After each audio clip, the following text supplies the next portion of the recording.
Hi guys, welcome to my mini vlog. Dito naman ako mag-unboxing ng pinamili ko sa market. Less than 300 lang po ito lahat. Kasi budgeting po ito. First is pipino. 40 po yung kilo. Pero yung bili ko lang po nito is 39. Ito po siya. Hindi pa po siya isang kilo. And second is talong. Nabili ko naman nito sa talong. 60 po yung kilo. Tapos 39 po to siya. Tatlong piraso.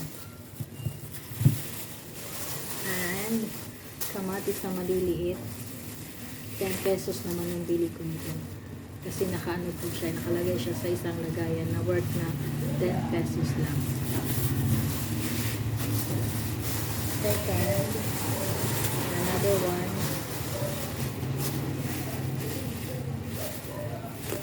Sibuyas. 20 pesos naman ang bili ko nito sa sibuyas.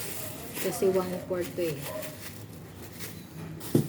Tapos, lasa na